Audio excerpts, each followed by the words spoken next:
Welcome to another episode of Listen, Learn, and Love, hosted by Richard Osler. My guest on today's podcast is my friend Patrick Risk. Welcome, Patrick. Thank you so much. Patrick is in our living room. He's dressed in a white shirt and tie because he's come straight from work. We're going to hear more about his work. But just as an introduction to Patrick, so you know who we're talking to, Patrick is 29. He earned his MBA from the University of Utah in 2014. He is a project manager for the LDS Church, and we'll talk more about that. He's engaged to be married in September of 2018, so we're excited for that. Congratulations, Patrick. Thank you. Patrick is going to share his story that I became aware of because we're Facebook friends, of being an innocent victim of a sexual assault that occurred in his life from age 6 to age 12. And the reason we want to share this podcast is for victims of sexual assault. There's many out there that perhaps haven't ever talked to anybody about what's happened to them as an innocent victim. And Patrick has been sharing his story, and I think that's helpful for other victims. And I think it's helpful for the rest of us to know how to support, understand, respect, and other victims of sexual assault. I think a lot of people like me may not know if we should be saying anything or asking any questions, or what questions are helpful or not helpful. One of the things, just to set the stage, I do so many LGBTQ podcasts. I wanted to, and I usually don't declare someone's sexual orientation in a podcast, but Patrick is straight. He's marrying a woman.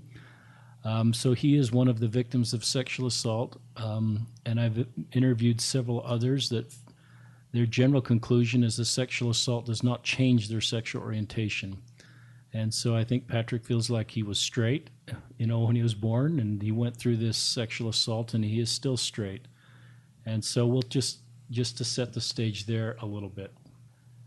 So Patrick, maybe we can start with just your employment for the church. Tell us what you do for the LDS Church. Yeah, so I'm a planning manager that covers the Utah areas of the church. And so that's kind of my role, is working with ecclesiastical leaders and then working with developers and cities, and kind of determining where the growth of the church is headed based off of population growth and various things. And then from there, determine where we need to build meeting houses. So acquire the land and then construct the buildings to accommodate the membership growth. So it's kind of a fun opportunity and position, yeah. In all my life, I've never met anybody that actually works in this department. And I've always, for some reason, when I'm on a flight and like landing in Utah, I look out sometimes the west where it's all being built, and there's often a church already there, and I'm thinking there's some really smart people in that big tall building in downtown Salt Lake that are figuring out where to buy land and put churches. And I assume that's what you do. That's exactly what I do. Yep. I try my best to know where we need to build the building. Sometimes we have to come in late, but it's always better when we're ahead of the curve and working directly hand in hand with the developers, so we can get the churches in the right location, and so that they're kind of central to the community. And I assume you're busy right now. It's 2018 when we're recording this podcast, and it looks like the growth in Utah from a housing perspective is just going crazy. It is, yep, especially in southwest part of the Salt Lake Valley, Saratoga Springs, Eagle Mountain area. Down St. George is growing quite a bit as well. So yeah, that's great. Thank you for your service. Thank you. I hope if you want to work for the church, you have a long career at the church. They need good men and women like you, Patrick. Well, thank you. Tell us a little bit about your feelings about the church. I assume you're a fully believing, active Mormon with a strong testimony. Just share with our listeners a little bit of your feelings about our restored church. Yeah, I definitely have a strong testimony of the church, of both from the perspective and opportunity that I've had to work with a lot of our stake presidents in Area 70s and the leadership of the church, of directly seeing that the priesthood keys in action, and they truly are inspired men. Obviously, they're imperfect men, but when the keys fall upon them, that's when you see an imperfect man be used for perfect purposes. And it's incredible to be a part of and witness that as I work for the church. And then obviously in my personal life of just with the things I've experienced, definitely the gospel of Jesus Christ has definitely been the thing that's helped me move forward in my life and keep a perspective, and that eternal perspective that gives me grounding and gives me hope. And so I definitely have a testimony of this restored church and priesthood keys. Yeah. That's great. And Patrick and I started before we recorded a prayer, and I just feel a great spirit here, and I hope our listeners feel Patrick's great spirit. Just kind of introduce the sexual assault. This Hmm. happened for about 6 years, from your age 6 to 12. So tell us a little bit about. Maybe you can talk just anything you want to share as you've been sharing about this. Yeah. So yeah, it started when I was about 6 years old. So the individual who the perpetrator was, he was a cousin, and so he was about 10 years older than me. And so when I was 6, he was 16, and then it went until about when I was 12, and so he was 22.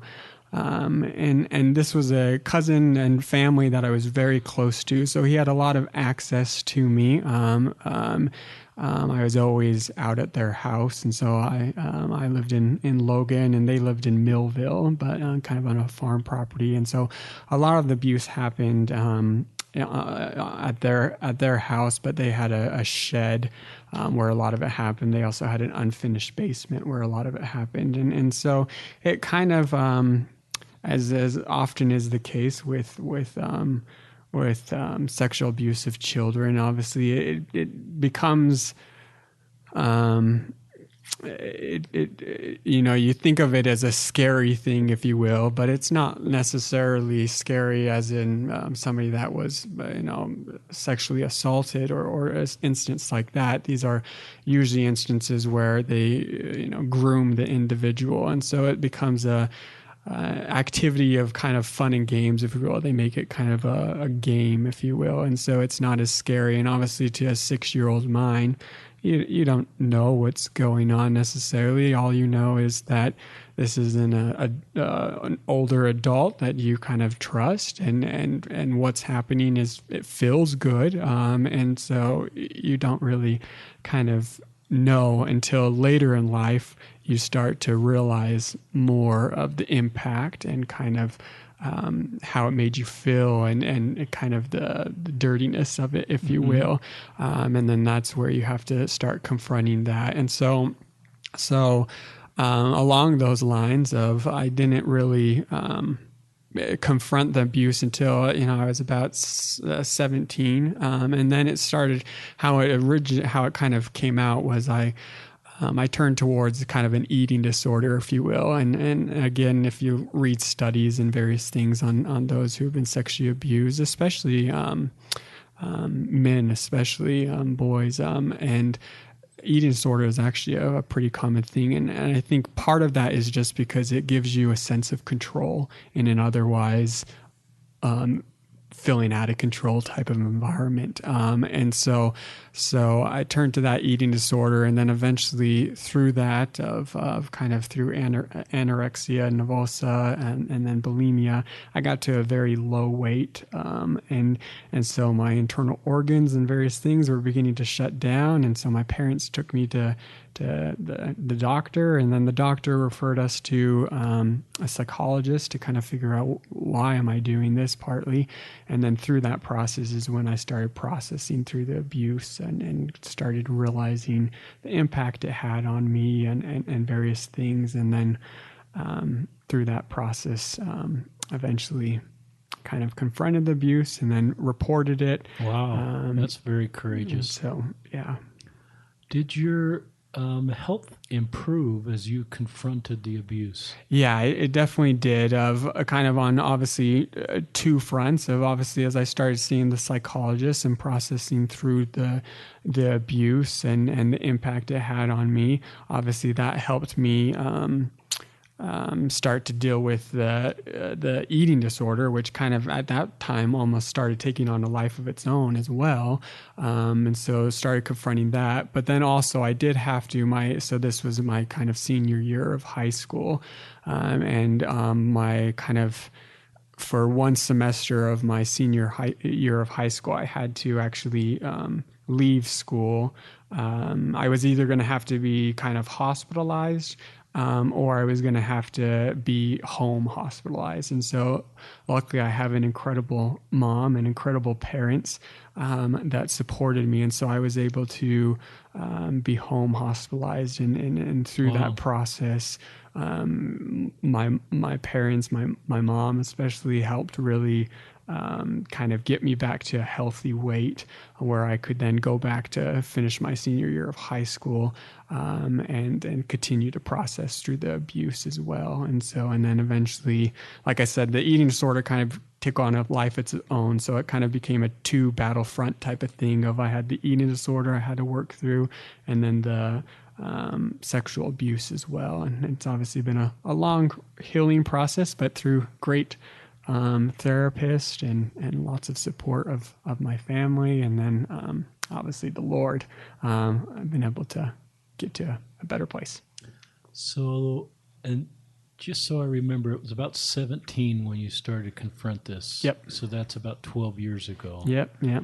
If I'm putting on my parent hat, which is easy to do, Patrick, I'm a parent, and there's lots of parents probably listening, and as they watch their teenage kids kind of struggle at times, Yeah. I call it the iceberg principle. Sometimes what you see above the iceberg is one thing, but to really understand what's going above the iceberg, you got to kind of go way down to the bottom. Yep.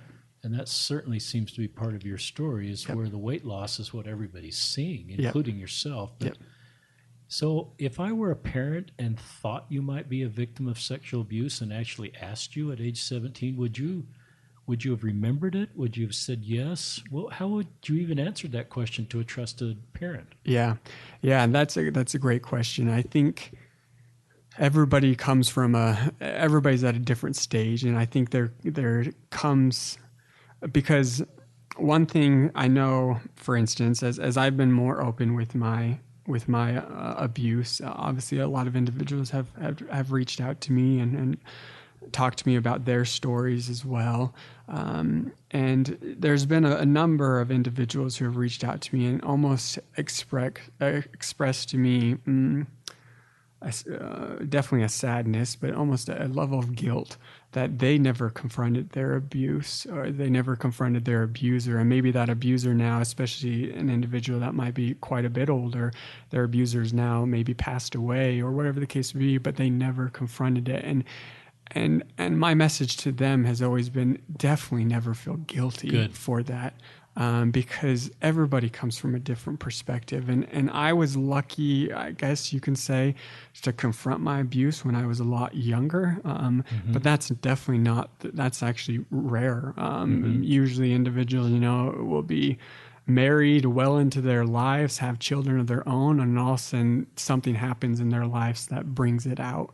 And then that's the time that they start confronting it and dealing with it. So everybody's different in terms of when they're ready to face it. But so my message to parents that might see their child struggling with something, and they might see some of the indicators, whether it be an eating disorder, night terrors, there's lots of indicators of somebody that might have been, that is kind of indicators that somebody might have been abused, is just obviously first and foremost just to love them, give them that safe space and environment that when they are ready, they can come to you, they can talk to you, but definitely not push them, because that's just going to push them away or put up a barrier.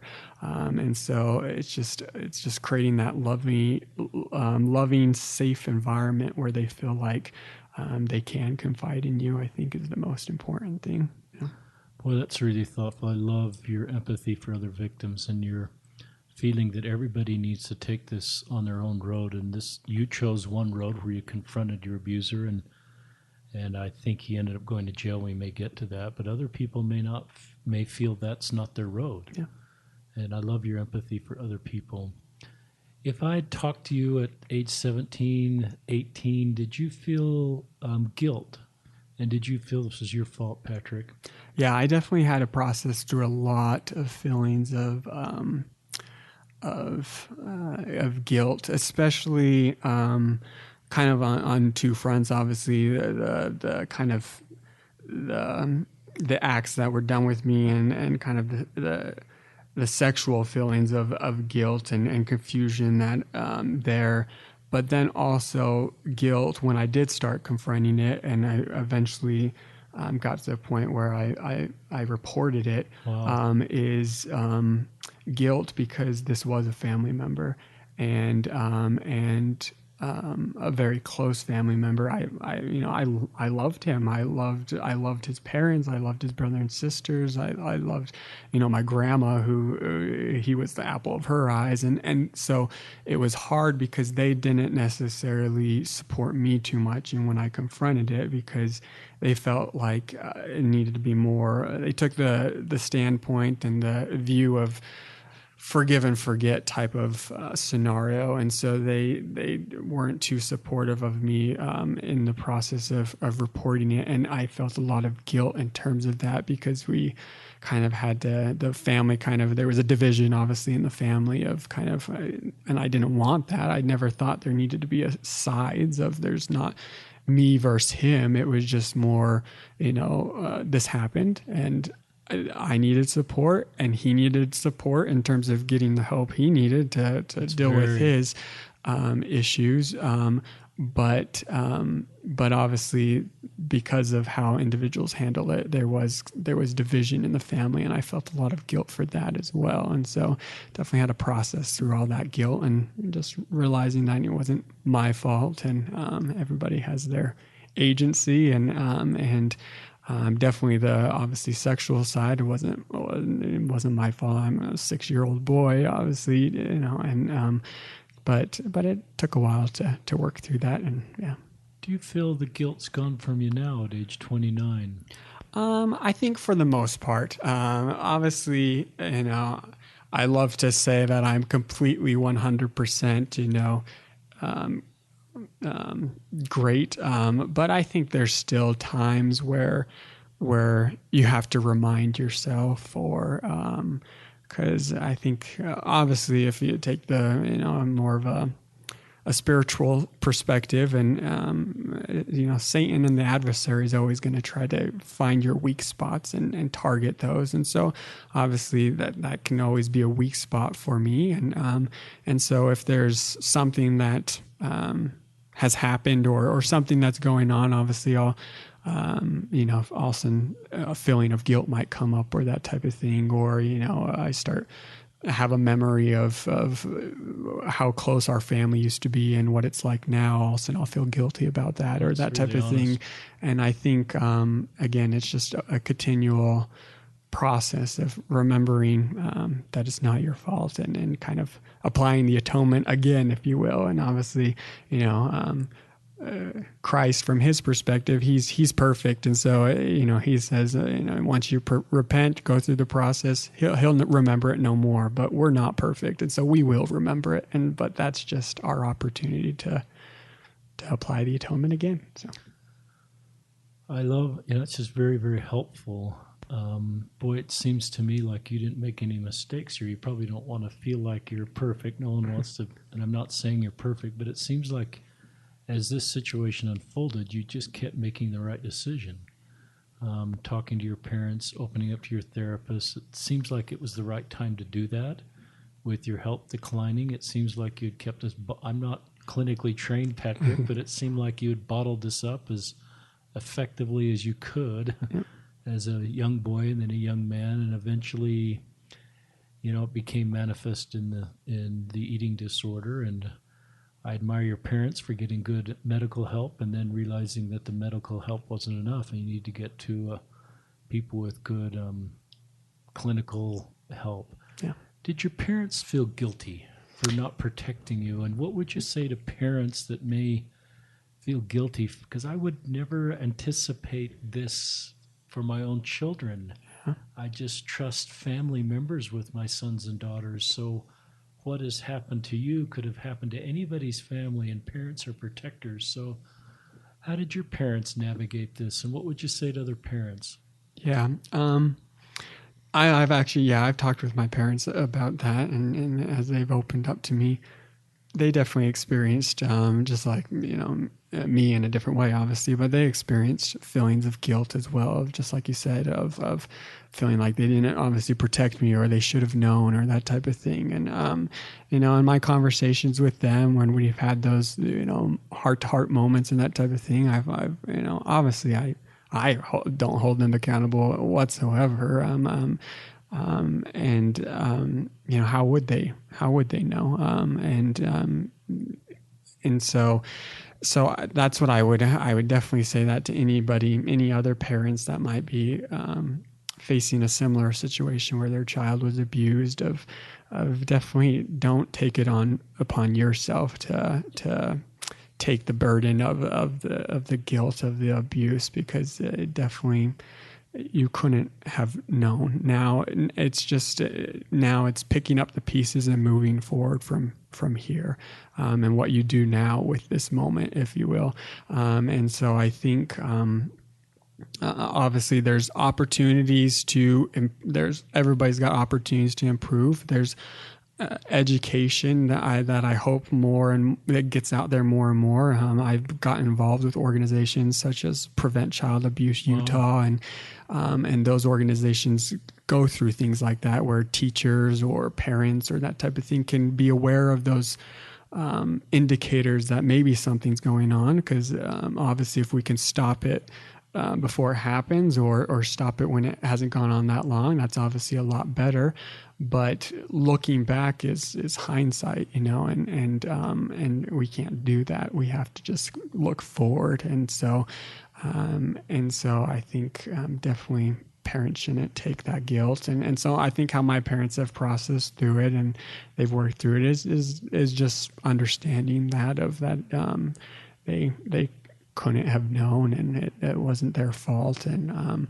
And more so that perspective of what they've done with it now, and the support they've given me since then has really been obviously instrumental in my healing. So that's really well said. So much empathy.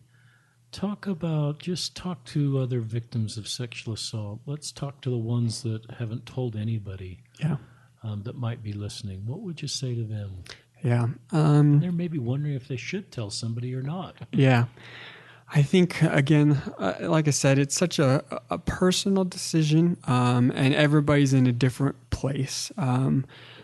Obviously, I would always want to be a support and advocate for helping victims become obviously survivors. And I think one of the ways to do that is, where possible, to confront the abuse and the abuser. And by that, I don't mean confront them directly, but report it, or it obviously is very difficult, and it's tragic how often the abuse happens in family situations, which makes it even more complicated to report, because again, you feel that love and empathy and desire to almost protect the perpetrator, because you don't want them to suffer. But I think the key to healing and the key to stopping the cycle of abuse is to, where possible, to tell your story. Just tell it, to find somebody who you can trust, who's able to listen. And just tell your story. And as you start to tell your story, I think in telling your story is when you start to discover a path of healing, both for yourself and then also for, if it's a family situation, for the perpetrator as well. By keeping it secret, you're not helping anybody. You're not really helping yourself, and ultimately you're not really helping the individual who did it to you, because they're not being able to get the help they need as well. Do you think most victims heal better if they tell somebody?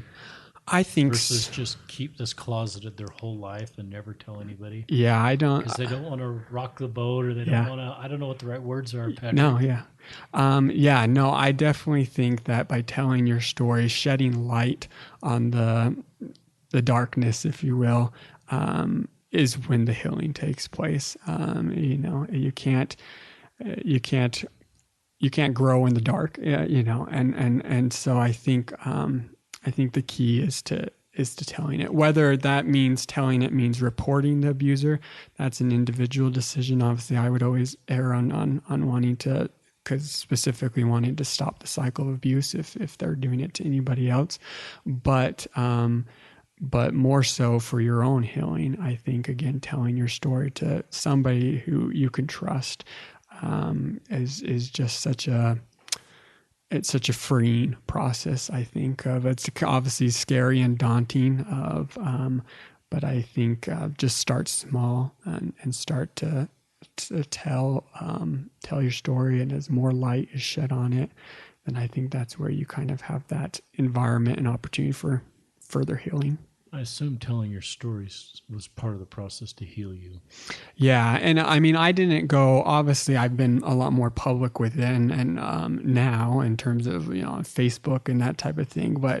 But at first, obviously, I wasn't. I was just again those who I had trust in or my confidence or a counselor. Obviously, when I was seeing a therapist or a bishop or whoever the case may be, of confiding obviously in them personally first, of in confidence, and then now obviously I'm a lot more open and public with it. And so I definitely wouldn't say somebody should jump right in the deep end and obviously broadcast it out on Facebook. That might be a little too much, but eventually maybe you can get to that point. But I think just telling, even if you have nobody to tell, nobody that you feel like you trust, writing it down in a journal, telling your story to yourself, kind of being your own witness, I think is healing as well. And I actually did that a lot at first as well, of kind of writing a letter to myself or writing a letter to the little boy that was hurt, or that type of thing. I think can be incredibly powerfully healing as well.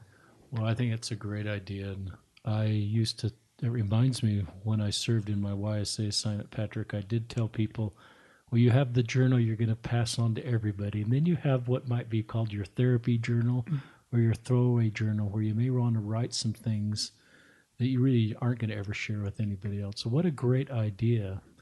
And the healing that I did see occur, I didn't deal with many in this category, but there's a lot of other challenges. That's a great idea, Patrick, as a first step, and the healing that can potentially occur. I love what you're saying is you need to find a trusted friend. It doesn't necessarily need to be a parent or a roommate or an LDS bishop. It could be who you feel to trust the most, and I like that. Yeah.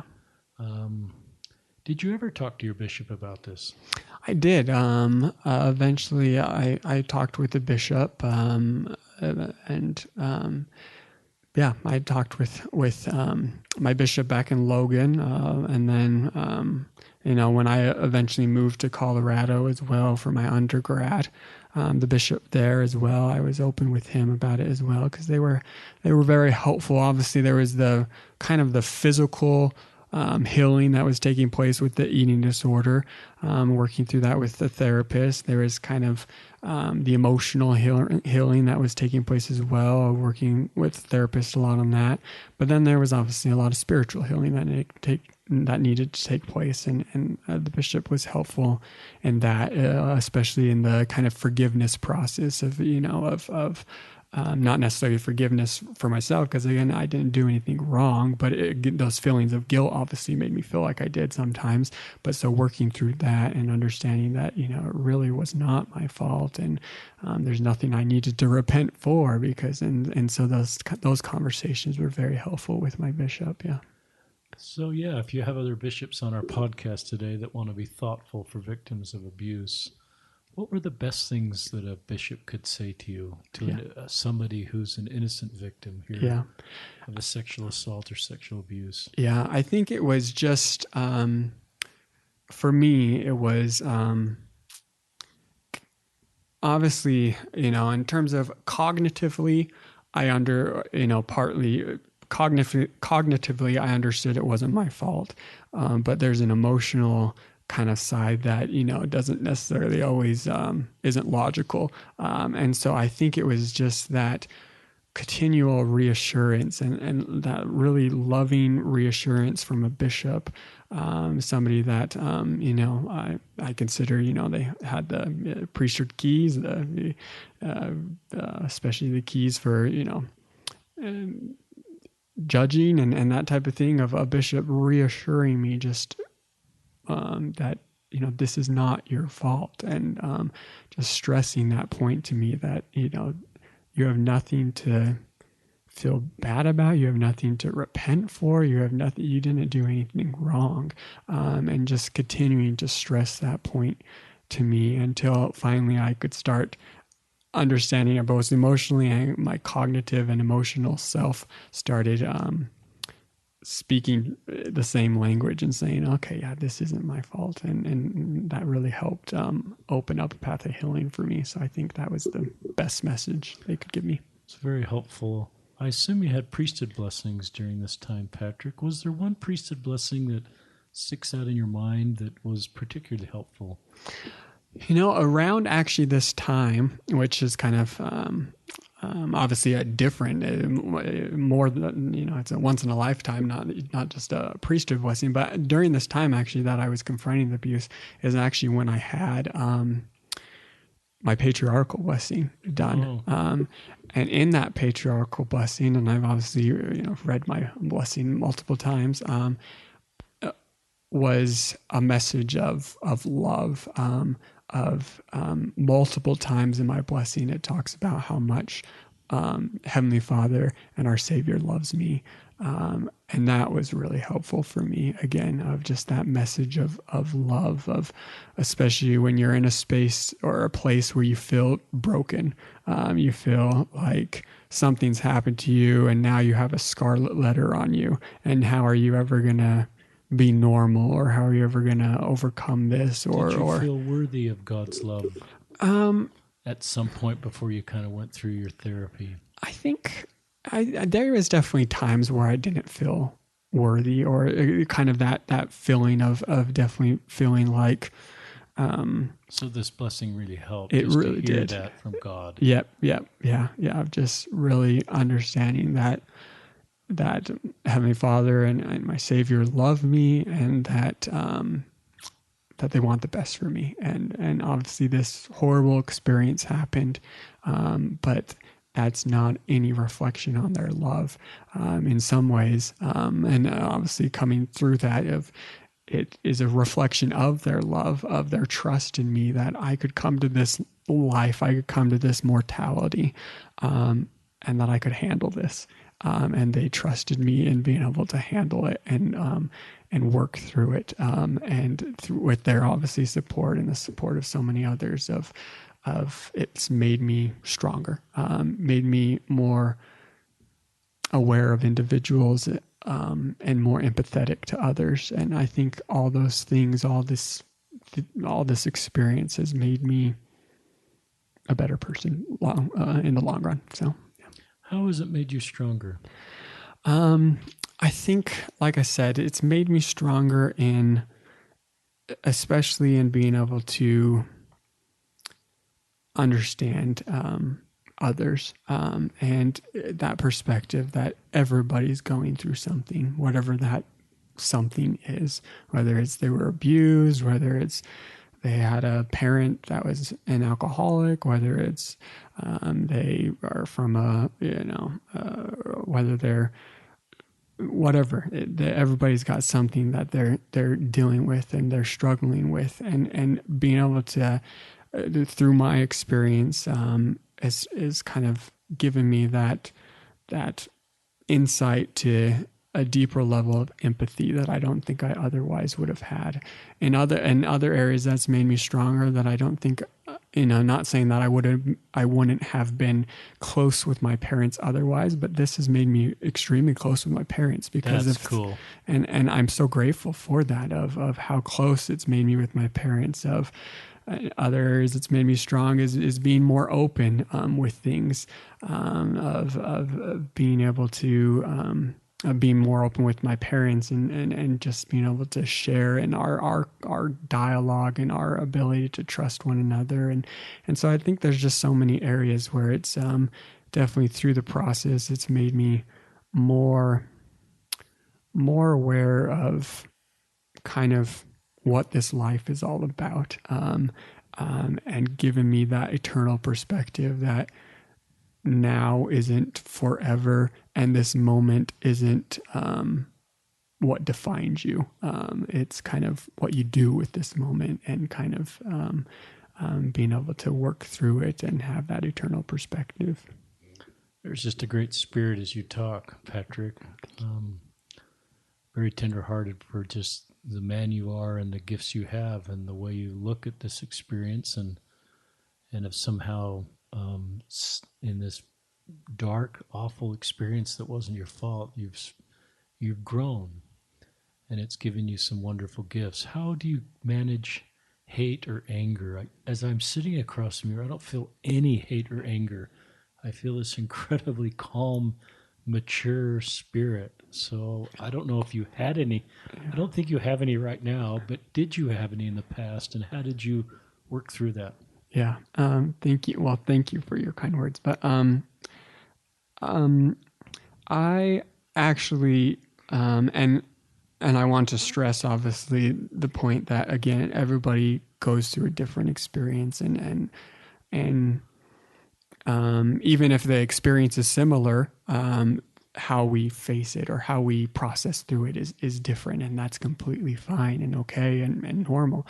And so, saying I give that preface because I never did actually have any anger, but I will say that actually, when I was going through through the healing process and with my therapist and even my parents and that type of thing, people have said, you need to get angry. Like one of the, steps in the healing process is kind of anger, if you will. And then you kind of work through that and process through that. And I just never could feel angry. I just never felt anger necessarily, at least anger towards my perpetrator, or anything. And so, if anything, which is a whole nother dynamic, I felt more anger towards myself, but that was part of the forgiveness or healing process of that type of thing. Cause I'm always my own worst critic, partly, but I never felt a lot of anger. I did feel loss. And I guess the most anger I felt was tied to that loss of feeling like, anger wouldn't be the right word to describe it, but it's kind of that feeling of what if this didn't happen, what would I be like? Or, and so it was more so, those feelings that I had personally it was more of the kind of feelings of loss than feelings of anger. I never really experienced that too much of those feelings of anger. Yeah. That's interesting. And I love you sharing your story, and I love you validating people that feel anger. Yeah. And I think the older I get, the more I'm trying not to have everybody be the same and sort of say, this is the way you do it. Yeah. Everybody sort of processes their life individually, and it's my job not to be necessarily prescriptive and saying, well, this is the way you ought to do it. But give someone really good principles and tools to process this themselves. And because everybody's different. Everybody's different experiences are different. It's your lived experience, and only you know this road. Yeah. Talk about the temple. Was that helpful and healing for you as you received your endowment or as you've gone back? Anything you want to share? And that may be kind of sacred and tender. So anything you just want to share publicly about that? Yeah, definitely. Of kind of my experience of was a little bit different, obviously, and that's a whole different topic that we could probably spend a long time talking about. But I didn't obviously I didn't serve a traditional mission in terms of I did a church service mission, and part of that was because of the eating disorder and things I was processing through. I just couldn't do the full-time proselyting mission, and so.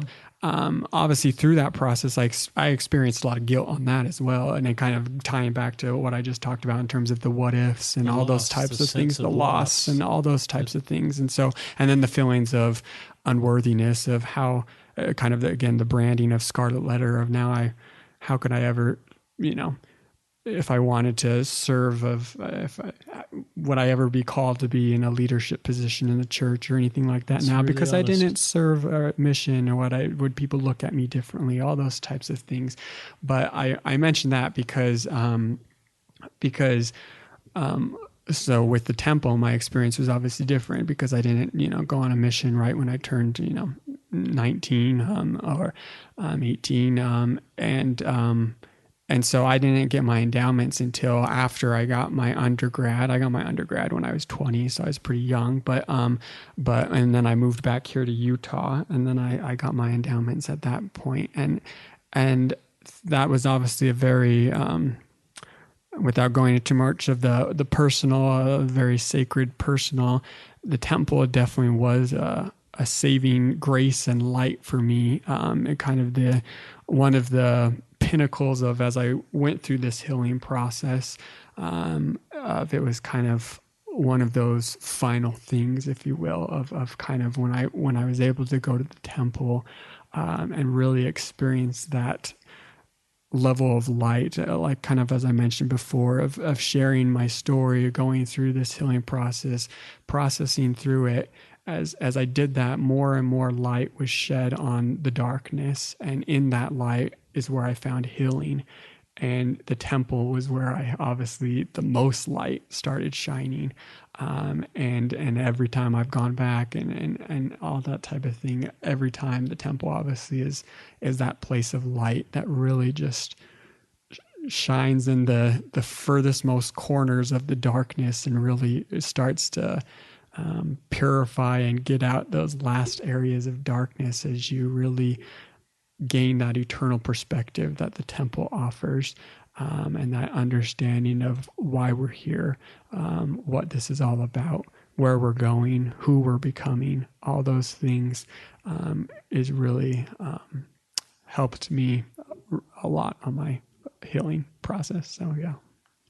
I love the temple too, Patrick, and I remember being in Israel with Michael Wilcox, an institute instructor. You're recognizing that name, and we talked about Ezekiel 37, I believe, where the waters leave the temple and go into the Judean wilderness, which is like the West Desert of Utah. And the waters, everywhere the water touches, it does two things. It heals and it brings life. And I love the visual that Ezekiel's trying to create with the power of the temple.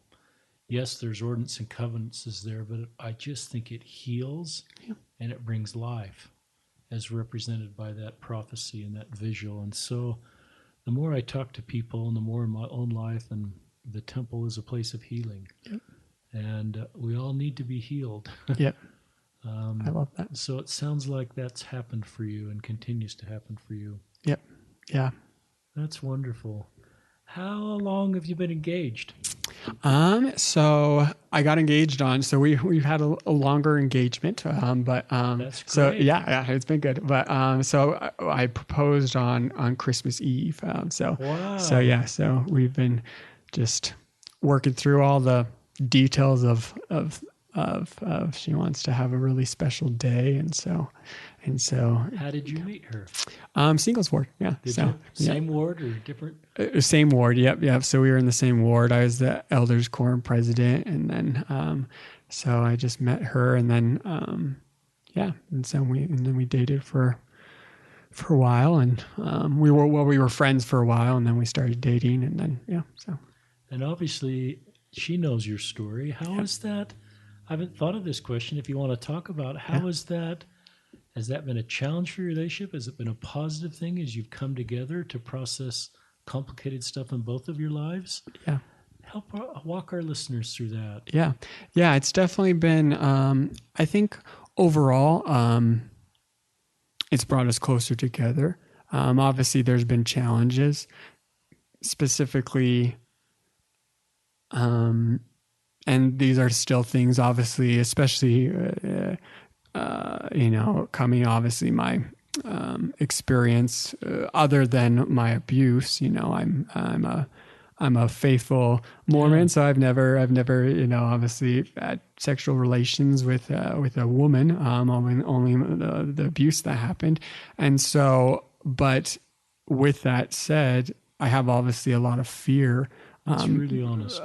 With the intimacy of a marriage. And so we've had to process through that of what will that look like when we eventually do get married and cross that bridge and have that sacred opportunity. And so we've worked through that. And I think ultimately it's made us stronger because it's laid a stronger foundation than one that might be, and again, not everybody again has a different experience and that type of thing, but one that's not so much carnally based, if you will, Right. but it's more spiritually based and really understanding the spiritual dynamic of what intimacy is in marriage, and approaching it from that way has helped me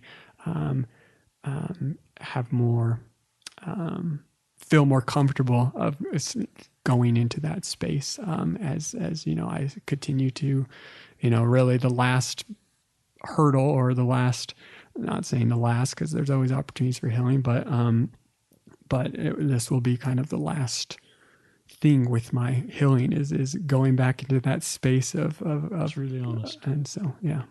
Boy, you articulated that so well. The words you use and you articulate that, and I just hope, I mean, it's so helpful for, I think, our single victims of sexual abuse that wonder how that'll affect their marriage and the intimacy that's wonderful and part of that covenant that comes with marriage. And so well articulated. The other thing that struck me, and I'm having flashback to YSA Bishop days, Patrick, is, some of these couples that I met with had this foundation of communication and spiritual depth and the ability to talk about complicated stuff and be so open and vulnerable and honest. And those marriages just kind of got knit together in the engagement stage because the foundation of trust, honesty, and communication was there. And sometimes I would see some marriages that were kind of driven by hormones and a common goal of a temple marriage. And those two things kind of got them to the temple. And then eventually their foundation needed work. And they were fine. They had to kind of develop those things. But some, they realized that their foundation didn't work very well. And some of those marriages didn't last. And so I think that's just great advice for all of our unmarried YSAs, is just what you shared, is just the honesty and the trust and the communication that needs to be a fundamental building block of a healthy marriage. And having that really as part of the pre-engagement and the engagement process, because that to me is the right time to do that. Yeah. And it seems like this process for you, I assume, has developed your ability to talk, and your communication skills, I would guess, are enhanced, and your ability to communicate how you feel and what's really going on inside. And I would guess if your fiance was here, she would say, well, I could sort of talk to him in a way I've never been able to talk to another guy before, in an honest and thoughtful way. And tell us some more if that's true. Yeah, What your thoughts are there.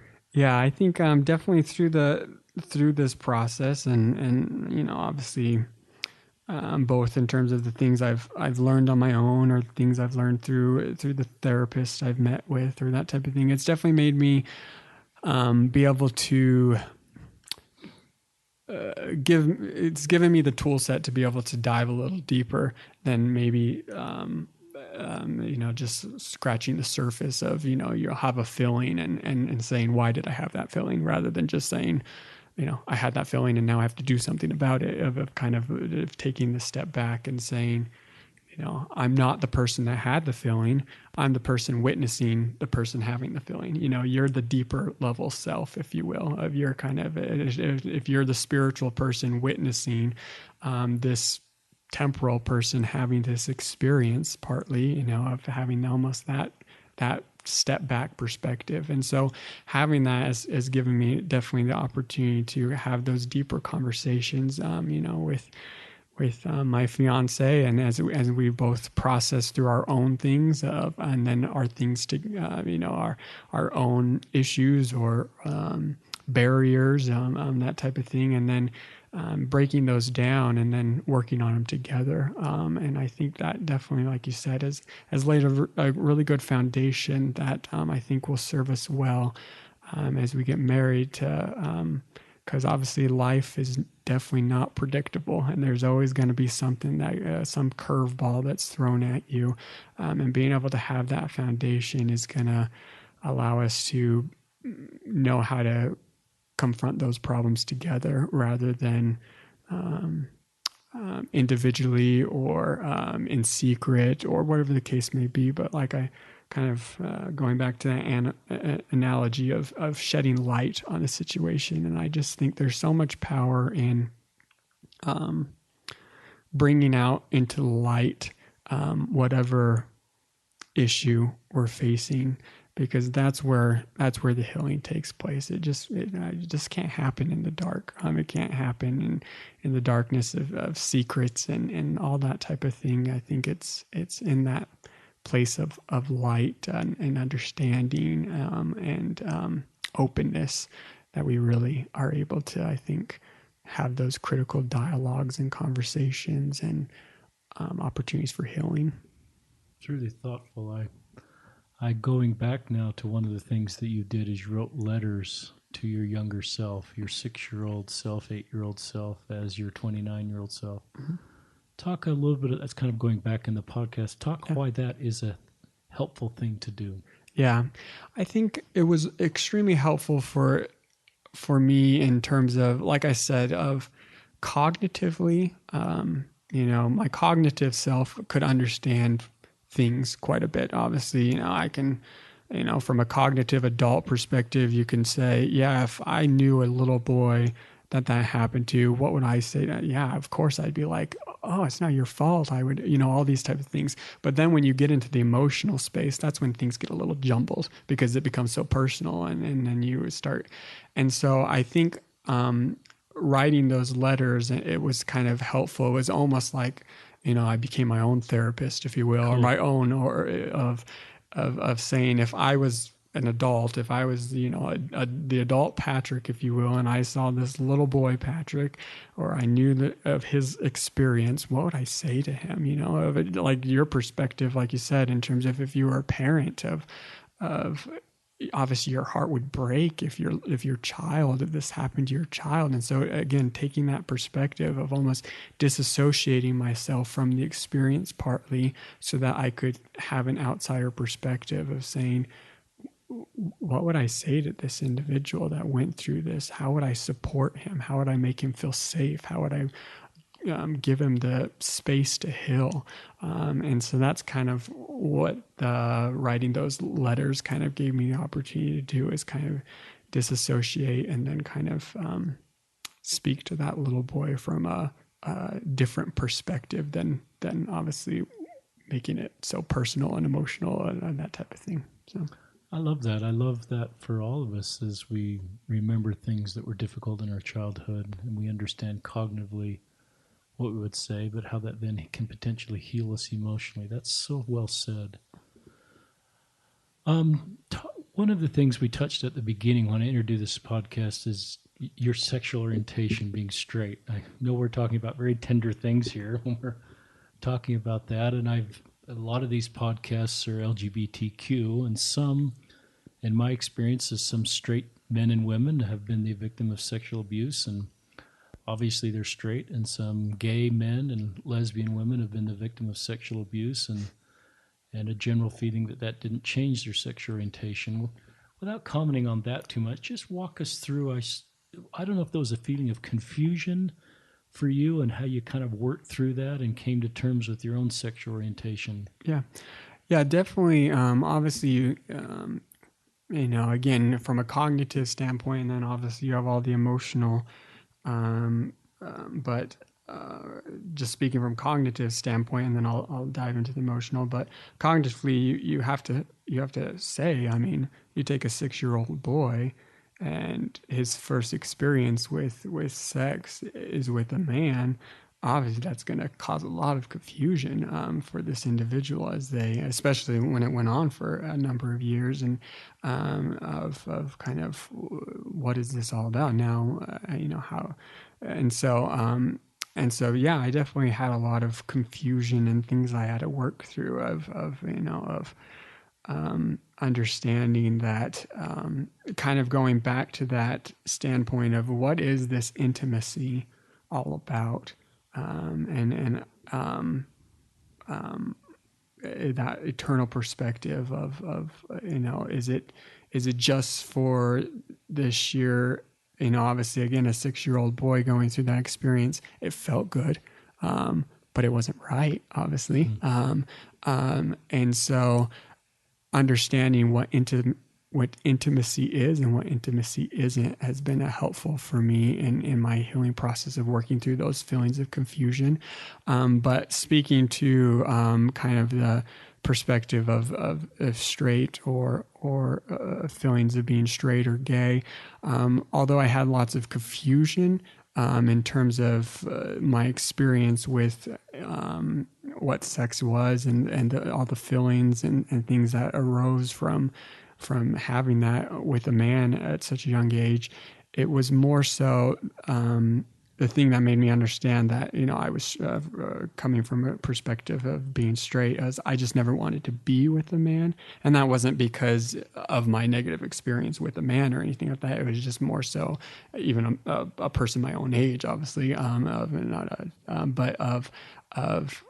I just didn't want to be with a man. I always wanted to be with a woman in terms of having that connection with a woman, and not with a man. And so that was kind of my experience. Obviously, I think, like you said, there's individuals who have been abused and they feel like they've always identified as being gay, and then there's individuals that have been abused and have always identified as being straight. And so I don't think it's obviously not a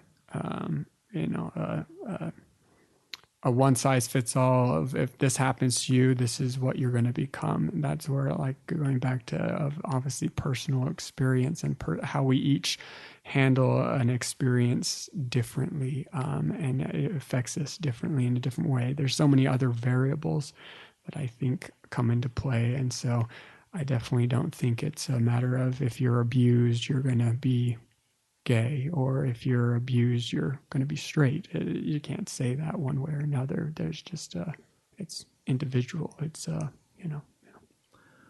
Great answer. Very thoughtful answer, and a very tender subject that's very personal to you. So, boy, on behalf of all our listeners, thank you for sharing that. It's really tender stuff and very personal and very well said.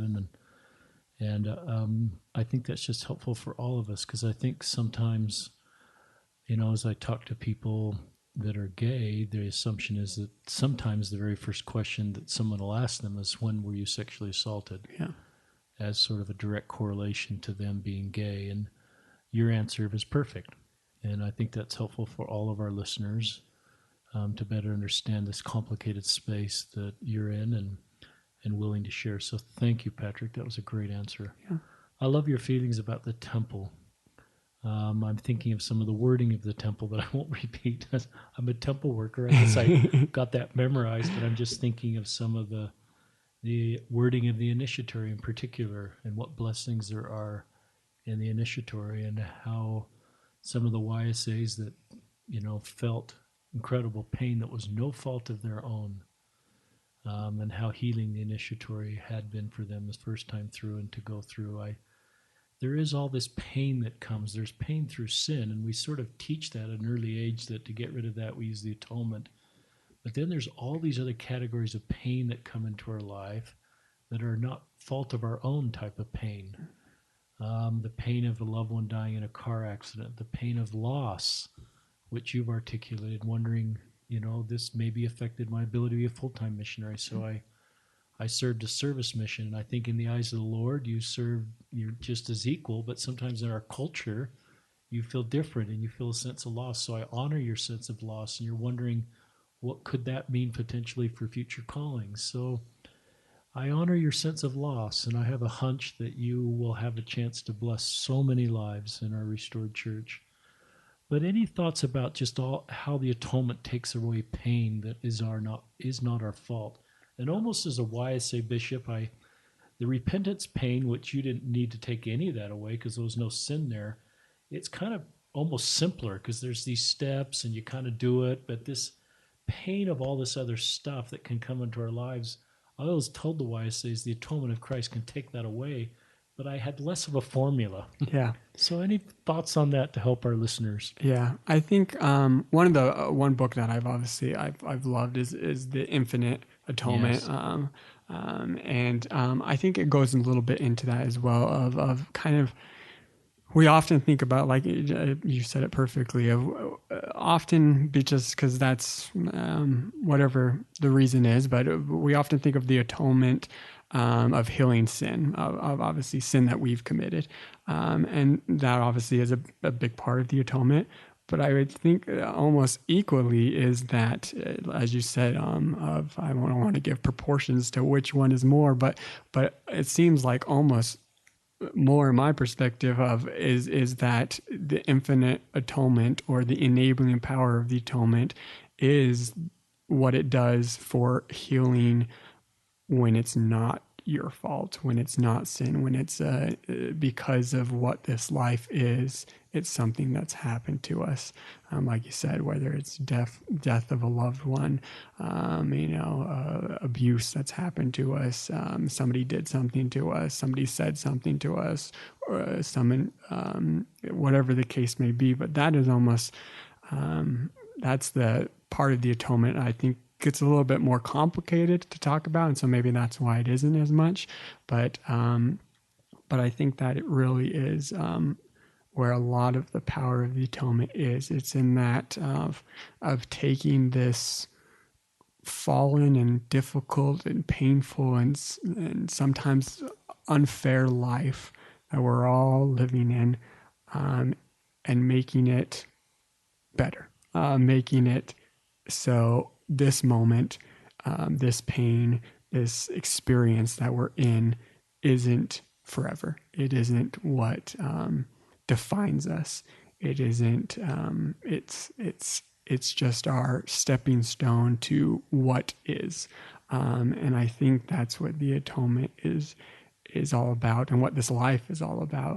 Of Christ dying not only for us and our sins, but for our opportunity to use this life to become what our Heavenly Father is destined for us to become. And I think that's what's I think incredible about the atonement is that kind of space of enabling and refining and making us taking this moment and making it into something so much more. So well said. Any closing thoughts you'd like to share with our listeners, Patrick? Yeah, I think, again, I would say just to any that have been abused, or to the parents who have, or anybody who loves somebody who has been abused or that type of thing. I think it's really just a matter of I've had a life motto ever since all my abuse.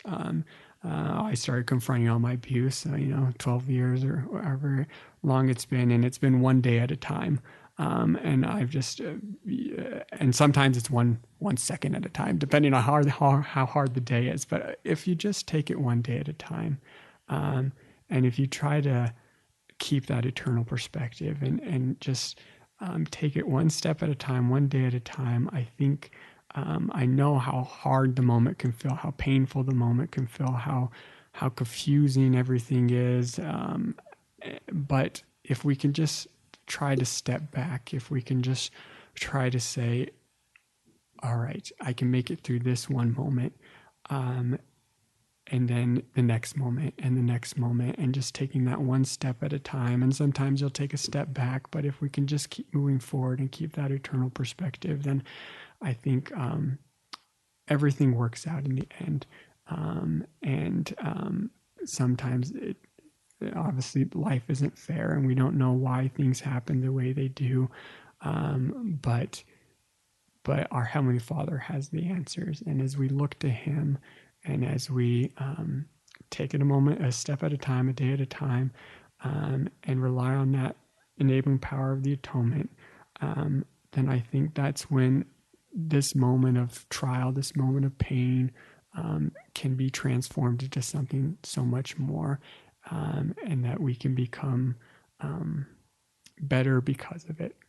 And that's sometimes hard to feel in the moment, but I think looking back on this life, we'll start to realize that more and more of saying, wow, yeah, I'm grateful for that moment, because it taught me this and it helped me become this and it gave me this testimony and this witness of what it's all about. And so, yeah. Thank you, Patrick. As you were talking, I thought, what's the one word I could write down to describe what you're teaching us here? It's the word hope, and how you bring hope to so many people through your life story and through who you are and the spirit you have and the things you're able to articulate. And that's a beautiful gift. It's one of the gifts of the atonement, is to bring us hope. The feeling I had while you were speaking is I believe you, obviously, about the abuse. And I believe all the people out there that are victims of abuse, just like you do. I believe you.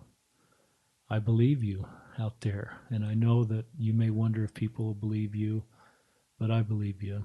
And whether you choose to share your story public or not, Patrick and I believe you. I have to think you're 29, Patrick. I look at this wonderful life ahead of you. You're 30. It'd be interesting if your 39-year-old self could write a letter to you right now, and your 49-year-old self, and your kids and your grandkids, because you've got a smile on your face, and you should, because you have a great life ahead of you, and who you are, and these experiences you have gone through. I would guess there's many nights you're going to go sleep, with your wife at your side, and you're not going to say this out loud, but you're just going to recognize you were able to bless somebody's life because of this experience. And it may be in a priest interview, it may be a visit with a coworker, it may be your own child that may or may never be really aware of what happened to you, but you will be able to reach them with something that's going to be different than this, but something that's they're going to be working on. And you will pick up some of the top of the iceberg stuff pretty early. It's a different situation at the bottom of the iceberg, but I think you have a great life ahead of you. And I say that to you, Patrick, but I say that to all of our young people that have gone through difficult things, that I think it is for our good. And we would never sign up for this stuff. You never signed up for this. You never wanted this. You never asked for this. You would love to go and undo this section of your life. But given that it's happened, and given that we're here in mortality and we're exposed to all these things that happen to us that are not our fault, we use this line, it's all for our good, and then we go forward with hope, and our face is generally, once we can heal, is focused forward. So I think you have a wonderful life ahead of you, Patrick, and you will reach people that no one else can reach. And they may never know your story, but they will never understand why you'll be able to reach them. But you will go to bed at night and know why. And you will heal people and you'll bring them hope.